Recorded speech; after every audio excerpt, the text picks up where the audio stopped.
Hi, I'm Drew. And I'm Sam. And welcome to Drewling Samantics.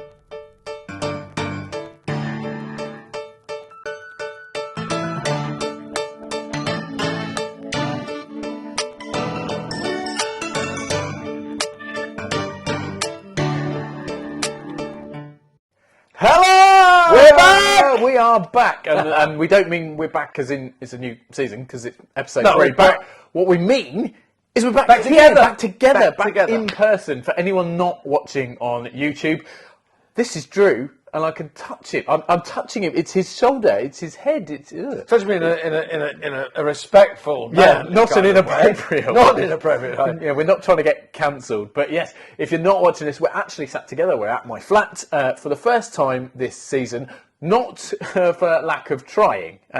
We wanted to be here.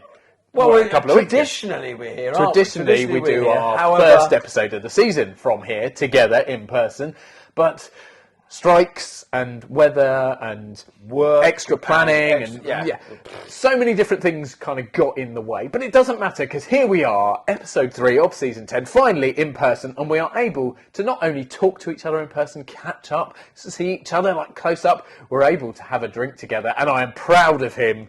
I'm proud to say Drew's on the beer. I'm back on the good stuff. Cheers, mate. Cheers, all. Nice to see you all. Well, not nice to see you all. I can't see who's watching or listening, but no, it's nice to be here in person, being able to do. It's brilliant, mate. The first episode of season 10 at the flat in the home of Drewling Samantics. Gently sat together, because I mean we had an amazing guest last week. We did. Who didn't sit down for the whole thing? Brilliant stuff. Amsterdam Ward. He was an amazing guest. But a typical, I mean, you know, he's a fantastic performer. He's a great DJ, and it was like he was at the decks. It was just like around that, everywhere. Yeah. It was amazing. Watch the YouTube. He's fantastic. And for anyone that tuned in, we were on his radio show on Tuesday. That's true. Yeah. So you might have got an extra helping of Drewling Semantics, albeit a very sort of short, sweet one, but nonetheless, it's very kind of you. Short and sweet. That's very nice. Thank you very much. Half of that was correct, and it only describes one of us. So anyway, but no. So we are back, just the two of us this week. No guest, but there will be one next week. But we're not going to say any more about that. But yes. So. How are you, mate? I'm very good. No, yes, it's nice that the dust has settled after a manic Christmas season. Yeah. And, you know, we're full strides now into the next season of Drewling Samantics. So, what more can we want? Well, yeah, and because we're full strides and all ready to go and cracking on, and we've already done one episode, and we've done one guest episode, what's the news? Come on, do what you're best at doing. Well, there was a couple of little, well, not little, but big news items. Because they're big, because we've touched on them previously. Oh, right, yeah. And they've come round again. We spoke about the sad news of the Alec Baldwin movie Rush, where unfortunately the cinematographer was injured. That was Helena Hutchins, who was killed by a shot from a gun used on set. Now, we've discussed this with Armour friends and amongst ourselves. And at the time, the director, Joel Souza, was also injured. He thankfully recovered very quickly. But then, backtracking, Alec Baldwin was indicted, and then he was holding the gun at the time. He fired it, so to speak, or he held it in his hand as it went off. He was told it was safe, supposedly, by the armourer, Gutierrez Reed. Hannah Gutierrez Reed. Yes. Obviously, it wasn't, or there was something wrong with it, or it's faulty, or something went wrong, and he either wasn't paying attention, or we are not here to speculate, but essentially we discussed the story where a firearm he was holding and operating was mistakenly fired and killed one and injured another. And supposedly it was given to him safe. So we had a discussion about that, about our trust in armourers and those on set, people that you have to put your trust in because you are not an expert in that field. So it's essential that those people do their job properly because you trust them, but equally it's essential that you pay attention and do everything right. So there were lots of queries about things like that, but it's come back up, and I saw it is back in the news. It's come out because basically now Alec Baldwin has been indicted for involuntary manslaughter on a couple of, and I believe there's a trial of the armourer going on. That takes place, I think, I'm going to check my notes here, the 21st of February. So I believe the team that are prosecuting Alec Baldwin are waiting to see how that goes, because he could be, because he was a producer of the film, it could be said that he was negligent in a managerial capacity, or as an actor, he didn't check the firearm. Should he have checked the firearm? Was he pointing it at someone? Was he messing around? Was he paying attention? The buck stop there. So there are two ways they can argue the indictment, which is interesting. So we'll have to wait and see how that plays out. It's interesting because as actors, do we now, and it'll be it may set a precedent across the industry that once that firearm leaves an armourer, it is then the responsibility it'll be that whoever's hand it lands up in. So you could be, the thing about that is we get very, very, I mean, it's easy if it's just you and I in a scene, you're going to hold a gun to me, you're getting the gun by the armourer, you check one gun, one chamber, whatever. But if you're on a set with dozens and dozens of extras and people, or stuntmen, and they've all got a gun or a firearm, they're all sitting there. That everybody then are they then going to be individually responsible?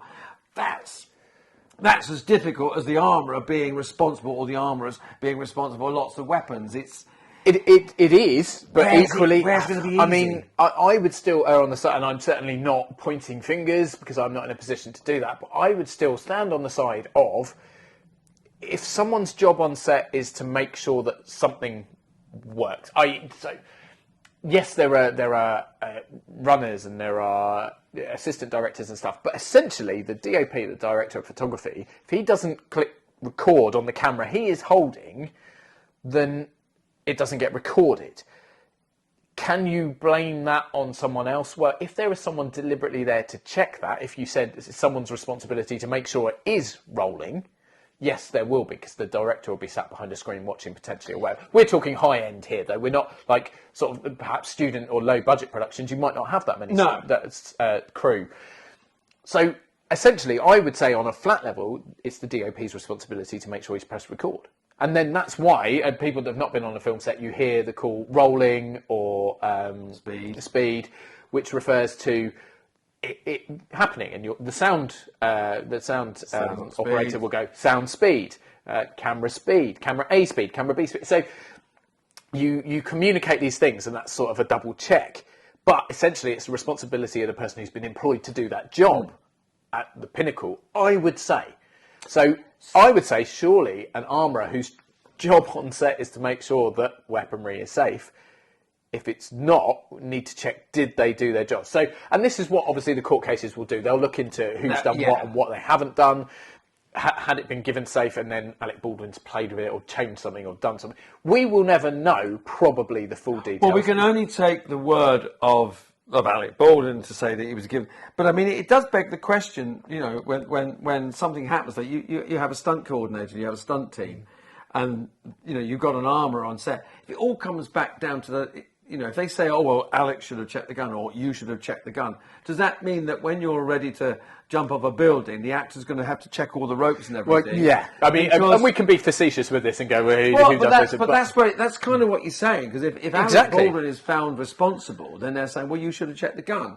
So why have an armourer? Why have an expert on the set? I mean, I know why, that's ridiculous, but in the end, where does the expert end and the responsibility start? Which is what we sort of said early days, but when we first discussed it, but we've also spoken to people who are often on set involved in these sort of roles, and I can admit, they've opened my eyes to it a bit. Yes, I know. So, but essentially, what that whole sort of round the houses thing was, he's now been indicted possibly on two levels, because not only is he a star or an actor within it, but he is one of the producers, which actually is something that happens far more often than you think, isn't it? Certainly high-end, again, like Hollywood and big US and UK series productions, you tend to find that a lot of the lead actors, certainly established actors, are producers or executives.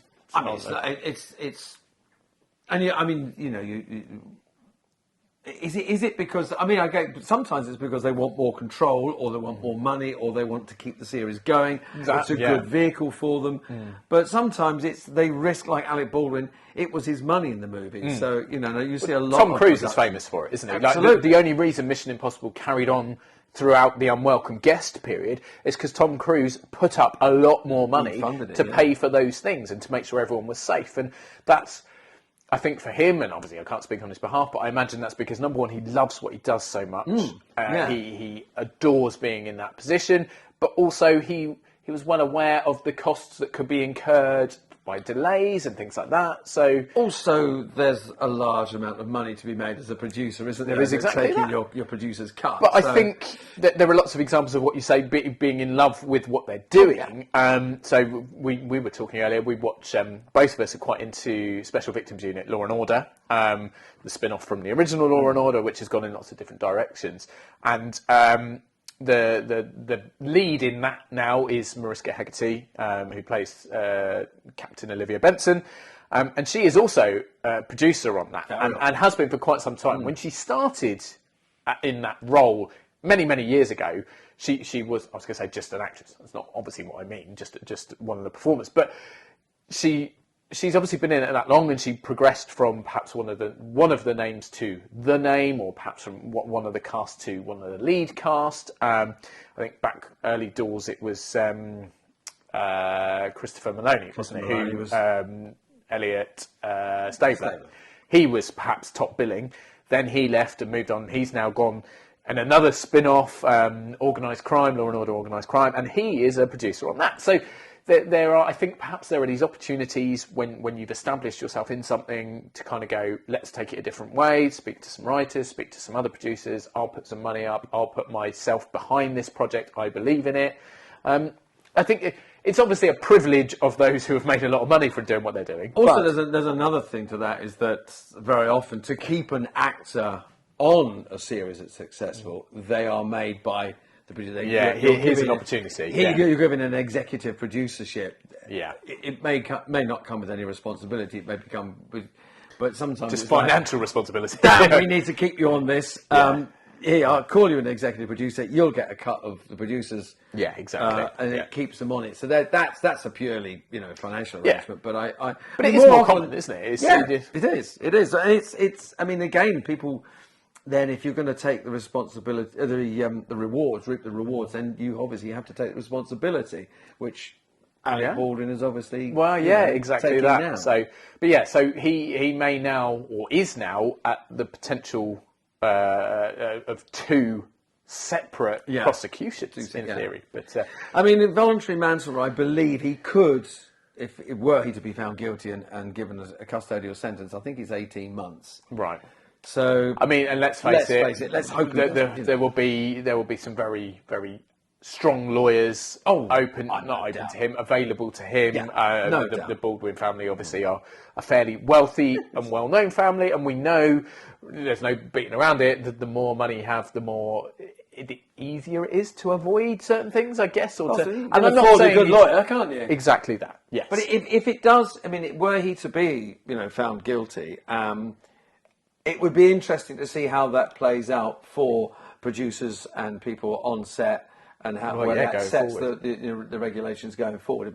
It's not necessarily finding, because the widower of the cinematographer who died, he said, I don't want to apportion blame. There's no blame here. No. I'm not blaming Alec Baldwin. I don't want to necessarily see him go to jail. No. I think what he wants to see, I think everybody, even Alec Baldwin, I think, wants to see some closure on it and moving forward. So it's interesting to see that how that plays out. But we'll keep an eye on that. Yeah, definitely. But equally, speaking of moving forward, you said there was a couple of things. What was the other? The other one is I mean, we've seen lots of strikes and industrial action recently, and a little while ago, the ENO said they were going to move from the English National Opera, moving from their home in London and moving to Manchester. Involved in that would be the renegotiating of their chorus and the orchestra. Now they keep a large orchestra and a large chorus in place. They are pretty much permanent. However, what has happened and what has caused, I believe, strike action now has been voted for.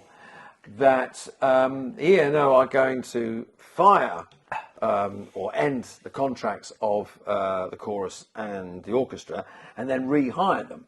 So far, so good. A la, Mr. Weatherspoon. Yeah. Yes.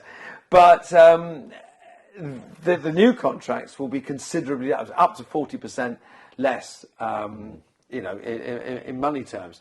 So obviously the chorus and the musicians via the Musicians Union, they've all voted. I believe there was a 97% turnout to vote, and 100% of the people of that. Really? Yeah. Wow. 97% of the employees voted, and everyone that voted.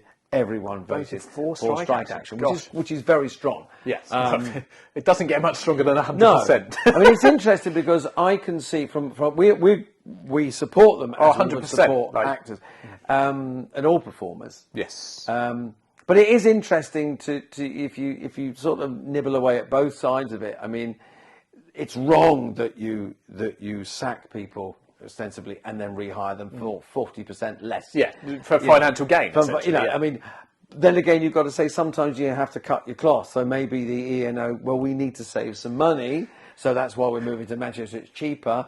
But then you've got to say, well, if you're going to take these people with you, and those people that will stay under contract, was, a 7-month contract is a lot of money and holds people together. But if they're going, they've got to relocate. Do they want to relocate if they've got families, children at school? So it's a conundrum, isn't it? I mean, I support action because I don't want to see any performer in whatever area end up with less money than they had last week, as it were. No, exactly. But you've also got to look at the financial side of what the E&O...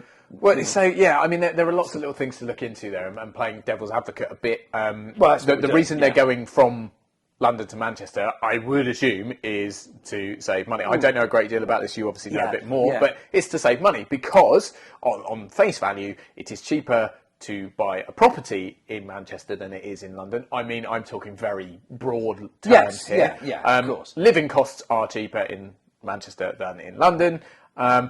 Therefore, running costs of a production such as this, in theory, will be cheaper. They're obviously lower on money or lower on... Did you say they've mentioned something about they've got less funding coming in? Is that... Yeah, there has been. I mean, E&O have been hit by arts cuts. There's a lot of, Because wasn't there something about Wales? That was the Welsh National Theatre, yes. Welsh National Theatre, not National Opera. Yeah. But, so they're doing it for a reason. Now, a random sort of connection, but a friend of mine used to work for a bank, HSBC, but other banks are available. But I remember they were moving their offices, and I think he ended up moving from Hampshire to Yorkshire or something like that.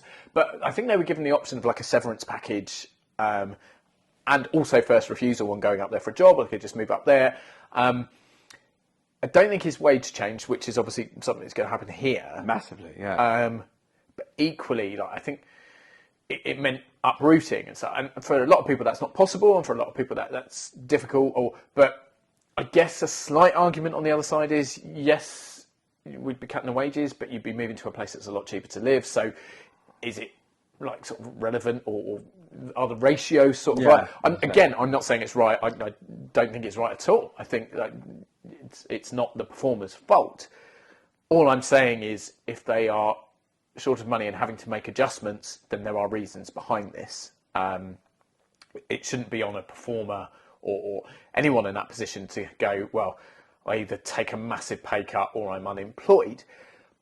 But these are contracted jobs, and it's not quite as straightforward, perhaps, as someone who works for the NHS. And I'm jumping into difficult territory here, but someone that works a 9 to 5 in the NHS on a flat salary, being asked to take a pay cut for doing exactly the same job and for other things isn't necessarily comparable to a contract that's ended and then another one starting in our field where, I mean, you can be on a different pay for doing exactly the same thing, exactly the same and everything within the space of a week, can't you? Because it depends on so many different factors. And equally, to a little bit, your agent's negotiation skill. I mean, we've talked about before how I won't name names. Actually, maybe we haven't talked about it, but I remember a performer or a celebrity kicking off because the wage they were offered, or the wage they were getting for doing a certain job on national TV, was considerably lower than someone who had previously done that job. But, and they were like, well, this is ridiculous just because blah, blah, blah is, I'm only getting half that much. Why am I not getting the same? And it was put out there as, I'm female and said other person is male. Now, I believe that equality absolutely should be there.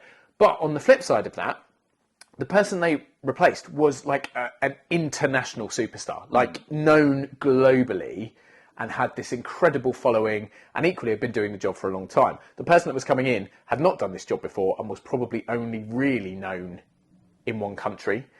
And my argument is, if you're doing exactly the same job, then yes, you should be paid the same. However, is it the same job when you're not generating the same, for example, on TV, the same watch numbers? It's back to the football situation, Yes, it isn't it? is, yeah. Footballers earn ridiculous amounts of money. There is no two ways about it. It's absolutely horrendous that they get that much money for doing what they do when you've got surgeons and paramedics and various other people saving lives, firemen and whatever, saving lives every day and getting a pittance in comparison.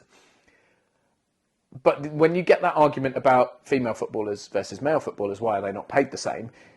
Yes, it should be closer together, but equally, you look at the figures, like it's getting much better because female football, women's football is getting much better screen time and things like that. You're able to see it a lot more and it's getting a lot more support. But if you look at the numbers of people that watched the Women's World Cup compared to the numbers of people that watched the Men's World Cup, and if you put that in stupid terms and said, every person that's watched that has paid £1 to watch it, and you added up the numbers, you can then sort of see why, if you're dividing it equally around the players that have brought that money in, why there is a discrepancy there. I'm not saying it's right. I hope that doesn't come across as sexist or anything like that. I'm very much, but you can sort of see where I'm coming from. I think if you look at pragmatic terms, if you're not making the money, making huge amounts of money, you know, you can't give huge amounts of money to the players and performers. No. What can be done is investment into. There's a greater investment into women's football now. I'm a big fan. Yeah. Equally, I've watched the Euros, watched the World Cup. Exactly. Yeah. And to see it grow, and there will be more income. There will be more sponsorship. There will be bigger grounds, more attendance. That will go. It's only if you go, well, you get on with it now. If you withdraw the investment, exactly, then there's an equality. But that's, it can only build. Then we're hopefully what's happened is in the ENO, the investment from the Arts Council and the government and whatever has been withdrawn, or not all of it, but so you've got to cut your cloth. They've said it'll be cheaper to move to Manchester.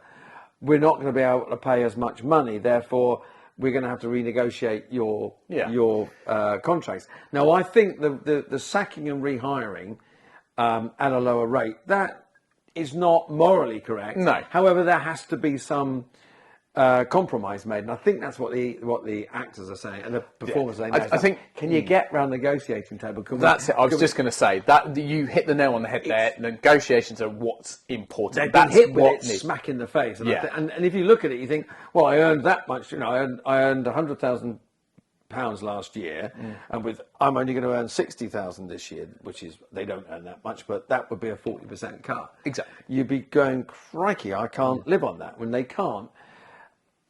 That would then force some of them to not be able to re-sign the contract. So that, I mean, there are little things that the performers are asking for that I'm thinking you might have to step away. I mean, they want free, or they want money to help them look after their voices. This is chorus, even whilst they're not working for the ENO. Now, I think take that off the board. You know, paid holidays, the rest of it. Yeah, we get paid. We get holiday pay when you're, but you accrue it from what you work. So it's kind of like same as anyone else. You might have to take those off the table. Let's come in here and say, right, that's going to give you a little bit more money in the pot. Let's talk sensible figures. I mean, there's no doubt about it. You know, the way to hit a boss hard is to withdraw your labour. If you're working for the NHS or you're a teacher or a fireman, as we said, and you withdraw your labour, you're a doctor or you're a junior doctor, it makes the public sit up and take notice. It's instantly noticeable. I don't know how, and again, it's a little bit annoying that it doesn't, but I mean, I don't know how much the public are going to go, oh, well, a bunch of lovies and newsos are not going to get paid there as much. Does that matter? We'll Not watch to something me. else. No. We'll go somewhere else. Yeah, We'll do something. we're not- It's, unfortunately, it's back to that not viable thing, wasn't it? With Absolutely. with the unwelcome guest. But there are human beings that and to see that. And again, the other thing is that the ENO has been taken from its traditional home, dropped in the middle of Manchester, and I mean it'll be a great venue, etc. But is it as big a tourist attraction? Well, I again, mean, people from all around the world probably go to London more than they go Is to it gonna Manchester. harm There's so many different things, but it's definitely something we'll keep an eye on and work out what's going on there. Absolutely, yeah. Now, I wanted to bring up something. You mentioned a word earlier. Oh, Yes. You said no. You said traditionally. Didn't you? You're referring to, and it sparked something in my mind that I want to think about. And this all stems from was it this week? Was it last week? I think it was last week, possibly even before. Did you watch? And anyone out there? Did you watch?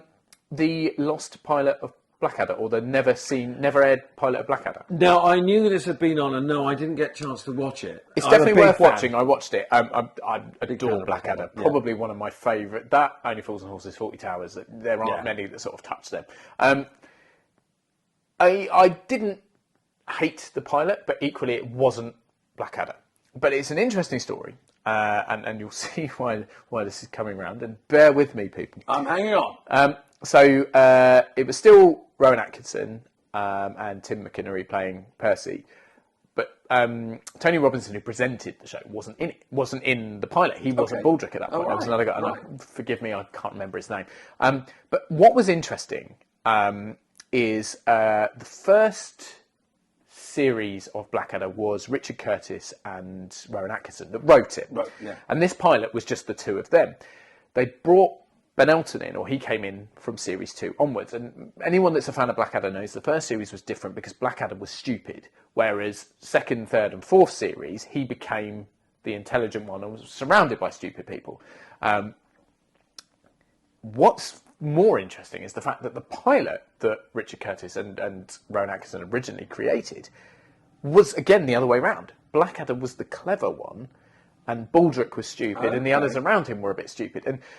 But you watch it and it explains all that, and they said it didn't get the response they wanted, so they changed from the pilot to what we saw in the first series, where Blackadder was stupid. And then again, that didn't necessarily it got a response. But so then when they brought Ben Elton in, he flipped it again and made Blackadder, but he hadn't seen the pilot. So weirdly, he'd managed to sort of turn it back to what it had been before. But they brought, obviously, Tony Robinson was in at that point, and the chemistry between him and Rowan Atkinson was obviously better as Blackadder and Baldrick. And the rest is history, as they say. An incredible series. And as you're well aware, because we were watching earlier, that's inspired me to get back into Blackadder. I've always watched Blackadder, but I've been watching it a lot more recently. And we were watching an episode earlier in the third series, where it's with the Prince Regent, played by Hugh Laurie, obviously. And it was an episode about actors, which is why it's relevant. And the reason I've gone all the way around the houses and talked about tradition is because the actors had some superstitions and traditions regarding the Scottish play. Ah, I see where we're going. Yes, okay, I'm with you now. Tradition. And I was the Scottish play, or for those who don't know what I'm talking about, is Macbeth, Shakespeare's Macbeth, but is only normally referred to by actors. Now, I always thought, and again, this is something that sort of discovered. I always thought, and I don't know where I got it from, whether from early in my career or from that actors never said Macbeth unless you were in the play referring to him. Everyone called it the Scottish play because it was bad luck, or it was jinxed or cursed or whatever to call it by its full name. So everyone always called it the Scottish play.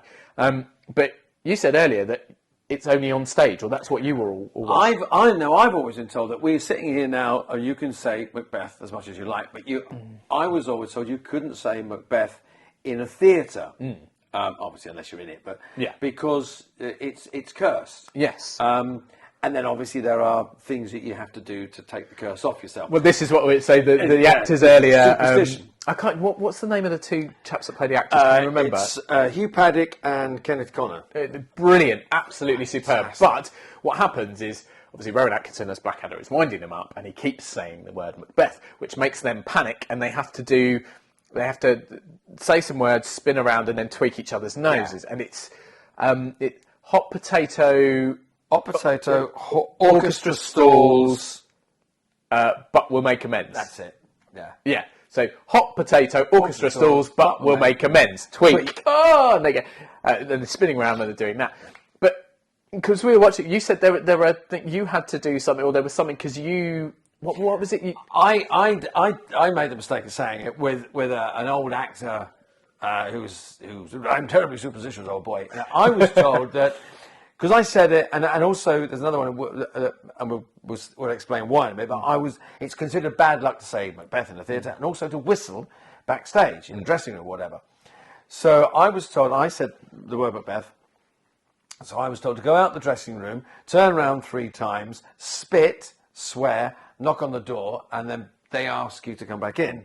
So I went outside, turned around 3 times, oh shit, spat, knocked on the door, come back in, and I was forgiven. That's fine. And that's it.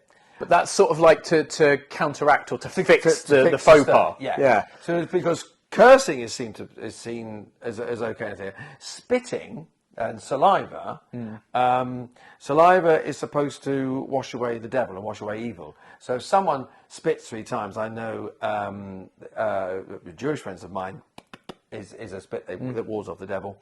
And it's for someone to spit over your shoulder, keeps the devil off your shoulder or something. Oh, really? It's good, it's good luck. But why is Macbeth, or the Scottish play, sorry, why is it, is there a reason? Oh, I know this. Now, one of the first productions, the leading man playing Macbeth was taken ill, and Shakespeare himself had to stand Shakespeare in. himself? Were you there? Were you watching? Oh, yeah, I was there. Yeah, me and Will. I'd have said, Will, Yeah, but he took over. Sorry. But so Shakespeare performed in the Scottish play? In the Scottish play, yeah. But apparently a coven of witches cursed that production and all others because the incantations that the 3 witches are saying were actually real incantations. And they were offended that the actors on stage were using real witches' incantations, so they cursed the production.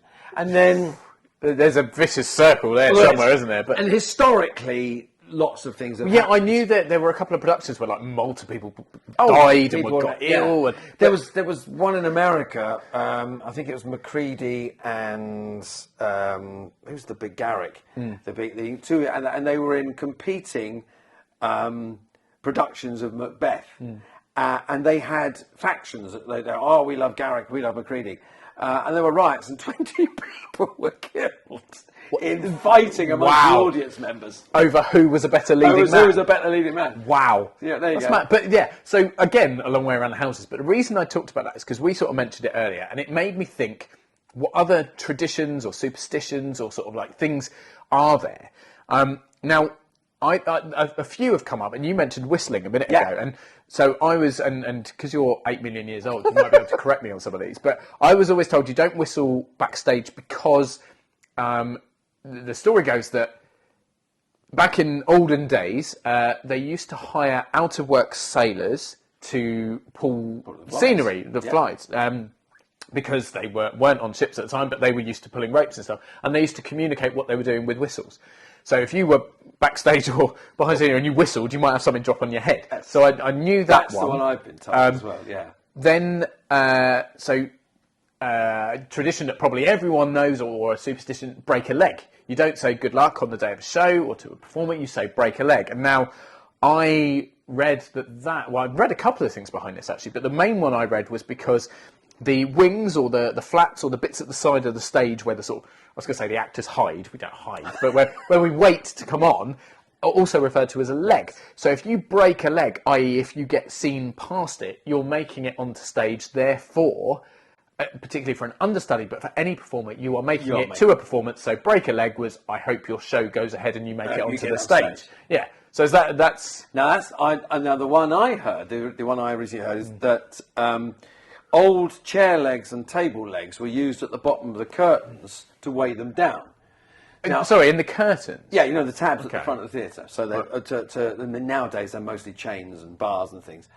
But in those days, they were old wooden, presumably wooden chair legs and table legs. So as the curtain dropped in, they would make a noise on the stage.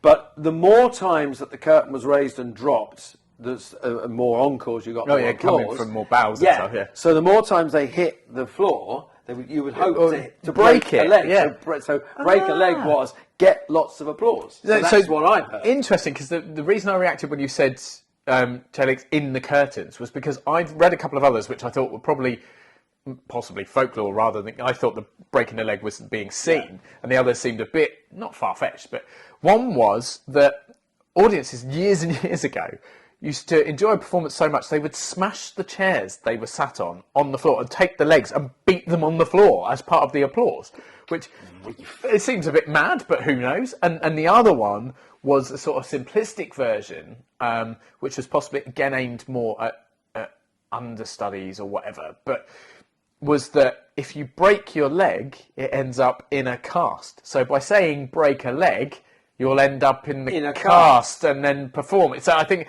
it's sort of convoluted, but but there are so many different reasonings and things like behind stuff like that. And the one that I don't know a great deal about, but there are always ghosts in theatres, particularly old theatres. There's something about, and again you'll probably know more, but there's something about leaving a light on for the ghosts. It's literally called a ghost light. Oh, it's literally called a ghost light. And there was during the Unwelcome Guest and lockdown, there were lots of pictures put on Facebook and lots of other social media platforms of pictures of ghost lights on stage. And the tradition is that the light never goes down in the theatre, so it's always alive. That's why you'll have heard us say, or maybe read, saying a theatre has gone dark. It means everything. That's gone off, switched off, it's dead. Which barely ever happens even when a theatre is not fully working, because... You leave the light on so people can literally find their way around, but also it's called a ghost light because lots of theatres are haunted, and it's a nice little tradition. You leave the light because any new ghost will be able to find their way around the theatre. And then won't obviously penalise you or mess up the production because you've not been welcoming. You've welcomed it in. So I mean, that's really. I mean, we must talk about that at some point in the future. Ghosts and stuff. But no, there are so many traditions and superstitions and stuff. But do you have any, or is there anything like you do personally? I have routines. Yeah. Well, not necessarily superstitions, but just something perhaps. Yeah, as you say, things I do that if I don't do, I feel uncomfortable. Like there's a I don't know whether this is a mere social myth or whatever, what they call it, but there was an old story that I was told that if it's your first job and your first time in a dressing room, the other people sharing the dressing room make you piss in the sink. If you're a man, easy. If you're a woman, not so easy. Yeah, well, depends how high the sink is, I suppose. And also, the other thing is the position by the door, the dressing room, the seat at the dressing table nearest the door is for the youngest, most experienced member, because they'll open the door and let people in and make cups of tea and all that shit. So basically, the junior. The junior, so, yes. I mean, you went to theatre school. I spent some time at university. I would say I went to university, but went is probably a stretch. But on university sports teams, the team junior, or TJ, affectionately known, normally has to do all the dog's body jobs. So, like, for example, if we went on tour and everyone put, like, I don't know, 10 quid in a hat to buy the drinks and stuff, and TJ had to hold all the money and had to go and buy all the drinks and bring them back. Is it a similar sort of thing you're saying there? So the least experienced or the youngest? Person, but I like to take the seat by the door, even though I've been around a long time. You're quite experienced. Quite well in life. But I was being nice. No, thank you. But I like to sit by the door. I don't know why. I've always done it. And the other thing is, my dad was a great. He helped me go to drama school, paid for it. Yeah. Great supporter and my hero. And he passed away 20 odd years ago, about 23. I think it's 23 years this year. And I always, in the wings, it either runs through my head or I say it out loud, is, here we go, Dad, or good luck, Dad. And it's just something I've always said, because I like to feel that he's looking over my shoulder, probably being hypercritical. But, all the people that care are. Mate, But do you have little things that you do, or I guess so. So routines or something? Yeah, like that, just a little thing. The one that springs to mind, and I try and always do this, and I don't know why it started or when it started, but particularly, and obviously I've just done Panto, and I made sure I do this every show, but before every show, before sort of going out, I will make a point of finding every other cast member that I will share that stage with and just say, I won't say good luck, I'll either say break a leg or... Matthew Kelly, here's a random one for you. When I was looking at, because I wanted to check on break a leg and read the stories, Matthew Kelly always says, don't be shit. I don't say that to people. Don't be shit. That's quite nice. But there are so many of them, and if you know of any or you've heard of any, please do write in, message us, tag us in stuff. We'd love to hear them. There's one that you told me a long while ago about, and it refers to Matthew Kelly. It's something that dancers and opera singers did back in France. Oh, Fred! Right, okay. This one. We'll finish up with this. Because we've been rabbiting. We have. Right, so I did a couple of plays a few years ago with an incredibly versatile and diverse cast. One of the lead performers was a lovely lady called Helene, I think it's pronounced, from France. And she, before every show, she would get us in a huddle, all the cast, arms around each other, and then you drop your arms down and you pat each other on the backside. So the two people pat on the backside 3 times and go, Merde, Merde, Merde. Or for anyone that isn't aware, shit, shit, shit in French. And the reason I asked about it, and it's a French tradition, and it's to do with going right back to ballet performances in a particular massive French, I can't remember the French theatre, I did look it up, but and we're talking hundreds of years ago, before motor vehicles. So people coming to watch the ballet would turn up horse and cart. And the reasoning behind shit, shit, shit was you're basically saying, I hope there's lots of shit, because the more carriages that pulled up outside to drop people off for the audience, the more horse shit would be there, because the horses would obviously stop and then they'd have a shit before they'd drive away. So essentially that French tradition of mad, mad, mad is to say, I hope there's lots and lots of shit outside the theatre, because that means you've got a full audience. Lots of carriages. Brilliant. There you go. I love that. So, I love that. What an educational and fucking crazy show. Diverse episode. There was interesting stuff. Yeah. And as Sam said, if you've got any of those, we'd love to hear more. Any theatre people out there, any superstitions or anything like that, let us know, and we'll do another one. But other than that, shall we stick with tradition and follow Dos Performers, a 2-man show with I don't know what the hell that was.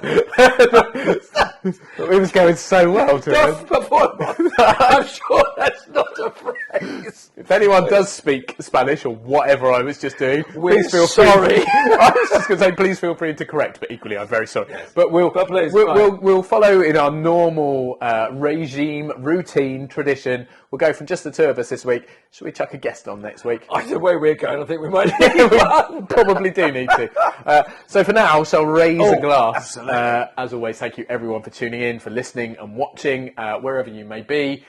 Mate, it's blinded to have you back here in person. Sam. Cheers. Cheers, everyone. We'll see you all next time. Ta-da. Take care. Bye-bye.